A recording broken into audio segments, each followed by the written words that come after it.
Hello दोस्तों, आपका स्वागत है हैशटैग सक्सेस विद दीपक में। आज से हम क्या करेंगे कि जो हमारे कॉलेजेस में जो लेक्चर होते हैं उसमें जो इम्पोर्टेंट पॉइंट जिस पे वो फोकस करते हैं वो हम इस वीडियो में लेके आएंगे। अगर आपको यह वीडियो पसंद आए तो लाइक और सब्सक्राइब करना न भूलें। आज हमारे क्लास में जीपी स्कोर कैलकुलेट करने के लिए सिखाया गया और ये सिखाया गया कि कैसे हम estimated date of delivery calculate करते हैं, और भी सिखाया गया कि कैसे हम LMP से लास्ट मेंस्ट्रुअल पीरियड से कैसे हम गेस्टेशनल एज निकालते हैं। साथ में ये भी बताया गया कि RH इनकैपेबिलिटी क्या होता है, ठीक है, और हेपेटाइटिस बी से बचने के लिए हम बच्चे को क्या इंजेक्ट करते हैं। तो आज इस वीडियो में हम ये डिस्कस करेंगे, ठीक है। चलिए आते हैं जीपी स्कोर में। जी क्या होता है? ग्रेविडा। जी का फुल फॉर्म होता है ग्रेविडा और पी का फुल फॉर्म होता है पैरा, ठीक है। तो ग्रेविडा होता क्या है? तो नंबर ऑफ प्रेगनेंसी, जो ये दिया हुआ है ना, ये कहीं पर भी मेडिकल प्रिस्क्रिप्शन में आपको देखने को मिलेगा। इसका मतलब होता है नंबर, ठीक है। तो ग्रेविडा में हम ये जानेंगे कि नंबर ऑफ प्रेगनेंसी कितने हैं। पी से क्या होता है? पैरा क्या होता है? इसमें हम ये जानेंगे कि टी-पाल। अब टी-पाल क्या होता है? तो टी का फुल फॉर्म होता है number of term pregnancy. P मतलब होता है नंबर ऑफ प्रीटर्म प्रेगनेंसी। अब टर्म प्रेगनेंसी क्या होता है और प्रीटर्म प्रेगनेंसी क्या होता है, ये हम वीडियो में डिस्कस करेंगे। आपको कोई भी बातों का टेंशन लेने की ज़रूरत नहीं है, हर बात को वीडियो में डिस्कस किया जाएगा। ए से क्या होता है? Number of abortion. एल से क्या होता है? Number of living child. Number of living child कहने का मतलब है कितना आपका प्रेजेंस में चाइल्ड है, ठीक है। चलिए क्वेश्चन से समझते हैं। क्या एक वुमेन क्या होती है, एक ये क्लिनिक में आती है, वो 16 वीक प्रेग्नेंट है, मतलब ये इसका फर्स्ट बच्चा है और ये पहली बार प्रेग्नेंट बनी है, ठीक है। तो देखिए, तो कैसे हम कैलकुलेट करेंगे इसका जीपी। तो पहला बच्चा है तो नंबर ऑफ प्रेगनेंसी कितने हुए? तो 1, तो जी हो गया 1, ठीक है। अब हमको जानना है कि पैरा कितना होगा। तो पैरा को जैसे कि 4 भागों में डिवाइड किया गया, T-P-A-L, ठीक है। तो टोटल टर्म कितना हो गया? अभी तक तो कोई भी प्रेगनेंसी ये कंसीव नहीं हुआ है, तो इसका कितना होगा? नंबर ऑफ टर्म प्रेगनेंसी 0, ठीक है। पी मतलब क्या होता है? Pre term. प्रेगनेंसी हुआ ही नहीं है तो प्री टर्म या फुल टर्म से क्या मतलब है? इसका मतलब इसका पी भी हो गया 0। एबॉर्शन, ये तो फर्स्ट प्रेगनेंसी है तो एबॉर्शन तो होगा ही नहीं, इसका मतलब वो भी 0। अब एल से क्या हो गया? लिविंग। अभी तो पहली बार वो माँ ही बनी है तो उसके बच्चे कहाँ से होंगे, तो इसका लिविंग भी हो जाएगा 0। इसका मतलब क्या होगा? इसका G1 P 0 हो जाएगा, ठीक है। आप समझ गए कि कैसे हम जीपी निकालते हैं।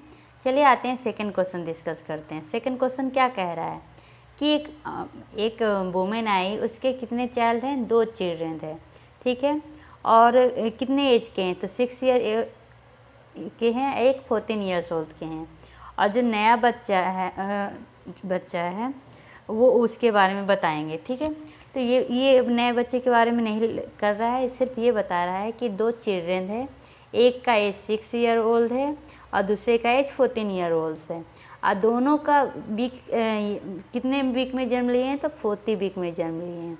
और अभी प्रेग्नेंट जो वुमेन आई है वो HCG पॉजिटिव है। HCG पॉजिटिव कहने का मतलब है कि वो अभी प्रेग्नेंट है, ठीक है।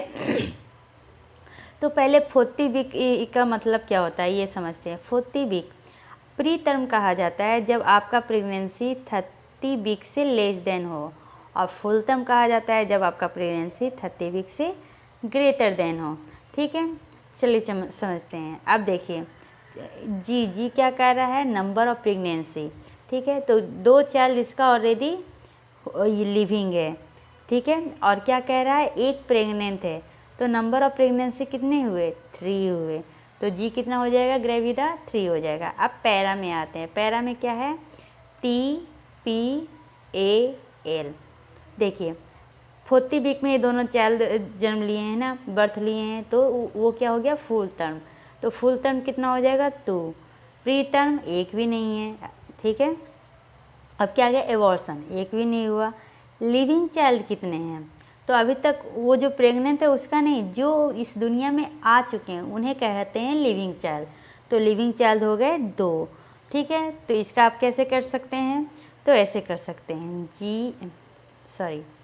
G3P2002, इसको आप ये ऐसे भी लिख सकते हैं G3P2002, ठीक है। चलिए आते हैं थर्ड क्वेश्चन में। आपको समझ में आ गया होगा, ये बहुत इजी है। क्या है, एक 4 मंथ का मिस्ड पीरियड है, ठीक है। कितने मंथ का, 4th मंथ का, मतलब उसका 4 मंथ से उसको पीरियड नहीं आ रहा है, ठीक है। लिविंग चाइल्ड कितना है, तो 3 है, तो ग्रेविडा कितना हो जाएगा, 3, ठीक है। और एक प्रेग्नेंट ऑलरेडी, मिस्ड पीरियड होने का क्या मतलब होता है कि वो वुमेन प्रेग्नेंट है, ठीक है। तो हो जाएगा ग्रेविडा पूरा कितना हो जाएगा, 4, नंबर ऑफ प्रेगनेंसी हो जाएगा 4, ठीक है। अब आते हैं कि क्या में आते हैं, पैरा में आते हैं, ठीक है। तो पैरा में क्या क्या देखा जाता है, T-PAL देखा जाता है, PAL। तो टोटल प्रेगनेंसी कितना है, तो देखिए उसमें क्या है, 3 लिविंग चाइल्ड है, तो लिविंग चाइल्ड में तो हम क्या लिख देंगे, 3 लिख देंगे, ठीक है। 3 लिविंग चाइल्ड में जो ओल्डेस्ट है वो 90 वीक है, 39 वीक मतलब कि वो फुल टर्म में आता है, तो फुल टर्म में 1 आ गया। तो एक है जो 36 में आता है, तो ये हो गया। और यंगेस्ट है जो फुल टर्म में आता है, तो 1, मतलब टोटल फुल टर्म कितने हो जाएंगे, 2 हो जाएंगे। प्री टर्म कितने हो जाएंगे, A, और एबॉर्शन कितना हुआ है, 0। तो अब आपको समझ में आ गया कि ये कैसे लिखना है, जी कितने हो जाएंगे,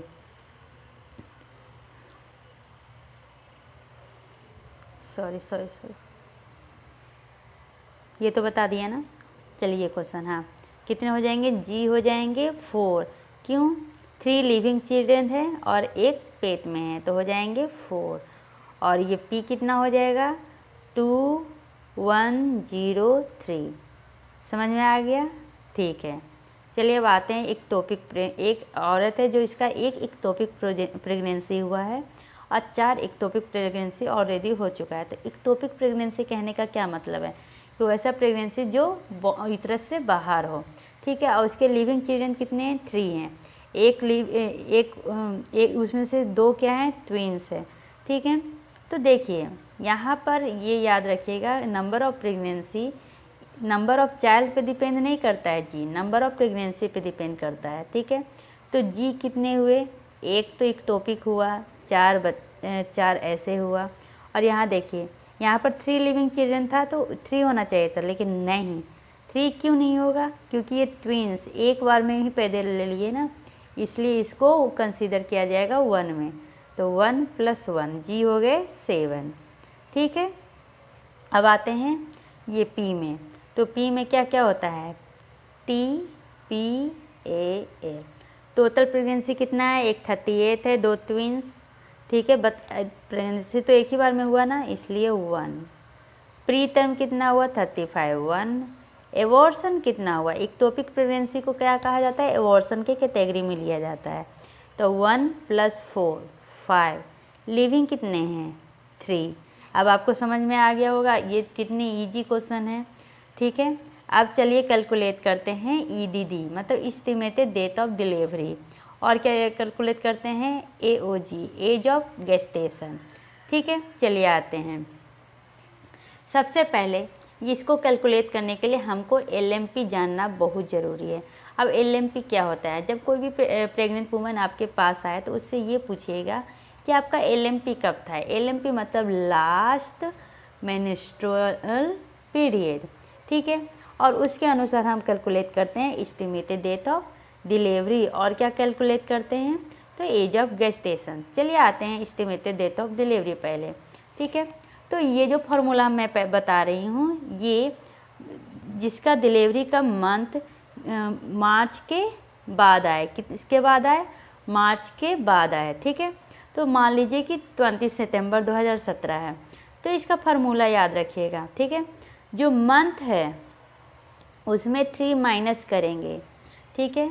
और जो डे है उसमें 7 ऐड करेंगे, और जो ईयर है उसमें 1 ऐड करेंगे। ये फार्मूला किसके लिए है, तो ये फार्मूला उसके लिए है जिसका जो मंथ स्टार्ट होता है आफ्टर मार्च। ठीक है, इतना समझ में आ गया क्या? मंथ में 3 माइनस करेंगे, डे में 7 ऐड करेंगे और ईयर में 1 ऐड करेंगे। ठीक है, देखिए देखते हैं तो क्या आ गया। मंथ क्या है? 9 है, ये डेट क्या है? 20 है, और ईयर क्या है? 2070। तो अकॉर्डिंग टू द फार्मूला इसमें क्या किए? मंथ में 3 माइनस किए, इसमें 7 ऐड किए और इसमें 1 ऐड किए। तो क्या हो गया? मंथ हो गया 6, डे हो गया 27 और ईयर हो गया 2018। मतलब कि अगर कोई उसका मेन्स्ट्रुअल पीरियड 20 सितंबर को बंद हुआ है तो उसका एस्टिमेटेड डेट ऑफ डिलीवरी कब होगा? तो जून 27, 2018 को होगा। ठीक है, लेकिन क्या कह रहा है, एक और एग्जाम्पल से समझा दी हूँ। ठीक है, कि अगर कोई अगर लास्ट मेन्स्ट्रुअल पीरियड बोले कि 29 सितंबर को है, ठीक है, तो 29 सितंबर है, फिर वही फार्मूला करेंगे। क्या करेंगे? पहले क्या लिखेंगे? मंथ लिखेंगे, डेट लिखेंगे, फिर ईयर लिखेंगे, फिर -3 करेंगे, +7 करेंगे, 1 करेंगे। तो क्या आया? मंथ तो आ गया 6 और फिर डेट क्या आ गया? 36। कोई भी मंथ 36 का नहीं होता है। तो अब हमें क्या करना होगा यहाँ पे? ठीक है, तो अब यहाँ पर क्या करना होगा? जो भी मंथ है, जैसे कि यहाँ पर सितंबर है, तो सितंबर कितने मंथ का होता है? तो सितंबर होता है 30 डेज का। ठीक है, तो 36 आया तो उसमें 30 माइनस कर देंगे, तो कौन सा डेट हो जाएगा? 6 हो जाएगा। लेकिन उसके बाद क्या करेंगे? मंथ में हम क्या करेंगे? 1 ऐड कर देंगे। ठीक है, तो ऐसे क्या, अगर वो 20 रहता तो जून मंथ आता, लेकिन क्या है यहाँ पर 29 है, मतलब एक मंथ एक्सीड कर गया। इसका मतलब इसका क्या एस्टिमेटेड डेट ऑफ डिलीवरी क्या हो जाएगा? जुलाई। ठीक है, 6 2018। ये आपको समझ में आ गया। लेकिन और हाँ, सितंबर है तो 30, जो मंथ 31 का है 31, जो मंथ 28 का है 28 से माइनस करेंगे। अब फार्मूला किसके लिए? जनवरी, फरवरी और मार्च के लिए। ठीक है, चलिए आते हैं। जैसे कि एक एग्जांपल हमने लिया है, क्या है? LMP 3 जनवरी है। ठीक है, तो क्या करेंगे? देखिए, जनवरी हम 1 मंथ है, 1 में हम 3 माइनस कर सकते हैं? नहीं ना, नहीं। तो हम क्या करते हैं? तो हम जैसे कि 1 है, जनवरी है, तो 1 में 12 ऐड कर देंगे तो हो जाएगा 13। जैसे फरवरी है तो 12 ऐड कर देंगे तो हो जाएगा 14। मार्च है तो 12 ऐड कर देंगे तो हो जाएगा 15। लेकिन अप्रैल है तो 4 में तो हम 3 माइनस कर सकते हैं, तो उसमें ऐड करने की ज़रूरत नहीं है। ठीक है, तो ये मार्च तक का फॉर्मूला है, तो कर दिए। तो हम ऐसा करेंगे तो क्यों करेंगे? देखिए, अगर जनवरी से स्टार्ट हो रहा है तो उसका गेस्टेशन पीरियड 9 मंथ का होता है ना, तो वो 2 ईयर को क्रॉस नहीं करेगा। तो यहाँ पर ऐड करने के, यहाँ पर हम ऐड नहीं करेंगे, जो ऊपर वाले फार्मूले में करते थे वो हम मंथ में ऐड करेंगे। समझ में आ गया? 1 ईयर में कितने मंथ होते हैं? 12 मंथ। तो 12 मंथ हम ऐड कर देंगे। ठीक है, चलिए लिख दिए। जनवरी है तो हम लिख दिए 13 लिख दिए। उसका डेट क्या है? 3, और क्या ईयर है? 2018। उसमें 3 माइनस कर दिए, 7 प्लस कर दिए, लेकिन 1 ऐड नहीं करेंगे क्योंकि वो ऑलरेडी पहले ही हम जनवरी में कर चुके हैं। ठीक है, तो क्या हो जाएगा? 10 अक्टूबर 2018। अब आपको समझ में आ गया? ठीक है, चलिए अब निकालना सीखते हैं एज ऑफ गेस्टेशन। जैसे कि आपका क्या हो गया? आपका क्या हो गया? LMP कब है? 20 सितंबर 2017, और आपका एस्टिमेटेड डेट क्या आया? 27 जून 2017। ठीक है, तो स्टार्ट करेंगे हम गिनना कब से? सितंबर से। तो देखिए, हमने लिख दिया सितंबर, अक्टूबर, नवंबर, दिसंबर, जनवरी, फरवरी, मार्च, अप्रैल, मई, जून। कब तक करेंगे? जब एस्टिमेटेड मंथ तक करेंगे। देखिए, जून है मस्त, तो कर दिए। अब सितंबर, अब सबका क्या, जो जितना मंथ होता है, सितंबर में 30, अक्टूबर में 31, नवंबर में 30, दिसंबर में 31, ऐसे करके हम जून तक लिख देंगे। जून में क्या 30 लिखेंगे? नहीं, जो डेट को आया है, जून में कौन सा डेट आया है? 27, तो हम यहाँ पे 27 लिख देंगे। ठीक है, अब क्या हो गया कि अब देखिए, सितंबर में कितना सितंबर से था? तो 20 सितंबर से था, तो यहाँ पर हम 20 माइनस कर देंगे, तो कितना डेज बचा, 10 डेज बचा। इसका और भी फॉर्मूला है बनाने का कि हम क्या करेंगे उसके बाद कि ये 10 को फिर 31 फिर 30 फिर 31 सबको तो अप टू 27 तक ऐड करेंगे, और उसके बाद जितना आएगा ना उसको किससे डिवाइड करेंगे, 7 से डिवाइड करेंगे, और जो आएगा वही हो जाएगा उसका estimated week age of gestation. But ये बहुत लेंदी हो जाता है और इसमें बहुत गलतियाँ हो सकती है। तो हम क्या करेंगे, तो हम ये वीक वाले लिखते हैं, ठीक है। ऊपर वीक लिखिए, नीचे डे लिखिए। अब देखिए अक्टूबर में 31 है तो 4 वीक 3 डेज, 30 में 4 वीक 2 डेज, 31 ऐसे लिख लिए, ठीक है। ऊपर वीक हो गया, नीचे डे हो गया, और ये 10 बचा है ना, तो 1 वीक 3 डे बचा। अब क्या कीजिए, सारे क्या वीक को ऐड कर दीजिए। तो कितने वीक हैं, 1 2 3 4 5 6 7 8, 8 इंटू 4 तो कितना हो गया, 32 वीक। यहाँ पर 1 वीक बचा हुआ है तो +1, और यहाँ पे 3 वीक बचा हुआ है तो 3, टोटल कितने हो गए, 32 33 और 3 36 वीक हो गए। ये तो समझ में आ गया, बहुत ईजी है। अब चलिए डेट कैलकुलेट करते हैं। तो 3 वाला पहले ऐड करते हैं, 1 2 3 4 5 6 7, 7 को 3 से मल्टीप्लाई किए तो 21 हो गया। अब 2 को ऐड करते हैं, 1 2 3, ठीक है। 2 को 3 से मल्टीप्लाई किए 6 हो गया, ठीक है। टोटल हो गया 27। एक वीक में कितने डेज होते हैं, तो 7, 27 को 7 से डिवाइड करेंगे तो 3 वीक हो जाएगा और 6 डे हो जाएगा।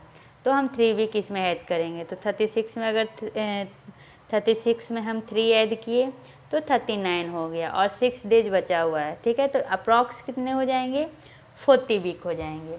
मतलब एज ऑफ गेस्टेशन कितना हो जाएगा, 40 वीक हो जाएगा। ये लेंदी है बट ईजी है। चलिए अब आते हैं, आज क्या पढ़ाया हुआ था, RH इनकम्पेबिलिटी पढ़ाया हुआ था। उसको क्या कहते हैं, RH आइसो इम्यूनाइजेशन भी कहते हैं। इसमें क्या होता है, जो प्रेग्नेंट वुमेन होती है वो निगेटिव होता है, ठीक है। उसका शादी हो जाता है मैन के साथ जिसका ब्लड ग्रुप क्या है, RH पॉजिटिव है, ठीक है।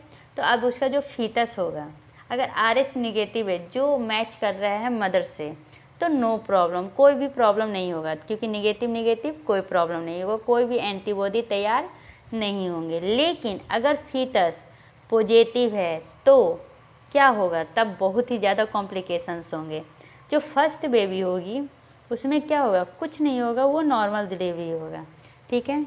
क्या लिख रहा है, RH positive RBC inter maternal circulation, ठीक है। क्यों होगा, क्योंकि जब वो डिलीवरी लेते रहेगा उस समय तक अब हमारे ब्लड ग्रुप को, मदर के ब्लड ग्रुप को ये पता नहीं रहेगा कि उसका फीटस क्या है, पॉजिटिव है, ठीक है। लेकिन जब वो क्रॉस करेगा प्लासेंटा को तब पता चलेगा कि वो पॉजिटिव है। उसके तो अब मदर क्या करेगा, उसके अगेंस्ट में क्या करेगा, एंटीबॉडी तैयार कर देगा, जिससे अगर नेक्स्ट बेबी होगा तो क्या होगा, उसमें या तो सीवियर डिजीज हो जाएंगे, जॉन्डिस हो जाएगा, या वो डेथ होने का भी परसेंटेज है। देखिए अब इसके क्या क्या कॉजेज होते हैं। During pregnancy blood RBC from the unborn baby can cross the mother blood through the placenta.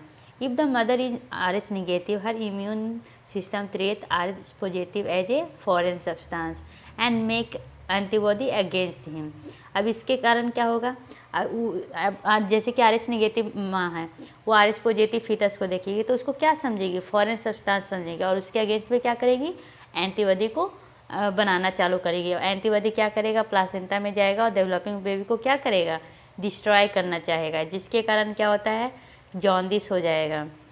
और कभी कभी क्या होता है कि मिसकैरेज भी हो सकता है। लेकिन जो फर्स्ट बेबी रहेगा वो कैसा रहेगा, अनअफेक्टेड रहेगा, ठीक है, वही कह रहा है। तो आप ये समझ गए। लेकिन अगर इस बेबी को भी, RH पॉजिटिव सेकेंड बेबी को भी बचाया जा सकता है, कैसे, तो रोगम को यूज करके। अब हमने पढ़ा एक हेपेटाइटिस के बारे में कि हेपेटाइटिस बी सबसे ज़्यादा अफेक्टेड होता है, लेकिन हेपेटाइटिस बी को भी हम बच्चों में जाने से बचा सकते हैं। कैसे बचा सकते हैं, तो बताती हूँ। क्या है हेपेटाइटिस